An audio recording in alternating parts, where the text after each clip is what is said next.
আজকে প্রতিভয় ত্যাগী নেতা সেজে আমাদেরকে দালাল বানিয়ে দিচ্ছে।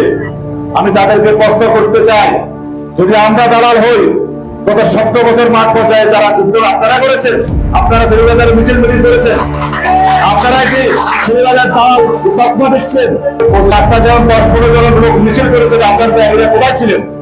একদিনে তো রাস্তায় দেখা যায়নি, একটি মামলা খায় নেই।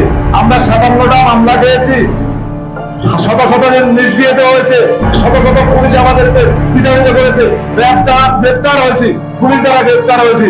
আজকে আমরা দালাল হয়ে গেছি। যারা তকমা দিয়ে এই ফেসবুকে স্ট্যাটাস দিয়েছেন, আমরা তাদেরকে চিনি। আপনাদের সাথে রাজপথে দেখা হবে।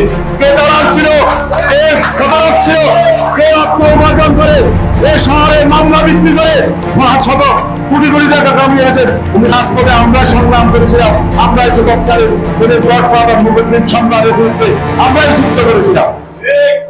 2006 সালে 1-11 শুরু হয়েছিল। আমরা সেই থেকে 2024 সাল পর্যন্ত আমরা রাজপথে থেকে আমরা এই দলকে বুঝিয়েছি, এ দলের জন্য সংগ্রাম দুঃখ কষ্ট দিয়ে আমরা এদেরকে রাজপথে প্রতিষ্ঠা করেছি। আজকে আমরা দালাল হয়ে গেছি, আপনারা হয়ে গেছেন ত্যাগী। এই দালাল এই ত্যাগী সবাই বলে বুঝি। আমি বলবো, এই দল একদিনে সৃষ্টি হয়নি। 80 জন নেতা কর্মী নিহত হয়েছে যুব দলের। আজকে তারা তাদের নাম বন্ধ নেয়, যারা কাজ করেছে, যারা রামপুর আমরা দীর্ঘ 1 মাস যুদ্ধের সময় 3000 লোককে থাকার ব্যবস্থা করে দিয়েছিলাম। 80 দিন ক্যাম্প করে আপনাদেরকে থেকে আন্দোলন সংগ্রাম করার জন্য আমরা সেদিন দুবার আন্দোলন করেছিলাম। আসতে বলে দেবে কে দালাল, কে আওয়ামী লীগের দোষক। আমার 55-57টি মামলা হয়েছে তার জন্য। যারা আজকে দালাল বানিয়েছেন তাদেরকে রাজপথে হবে দেখা আপনাদের সাথে। সেদিন রাজপথে আপনাদের সে দালালগিরির জবাব আমরা ইনশাআল্লাহ।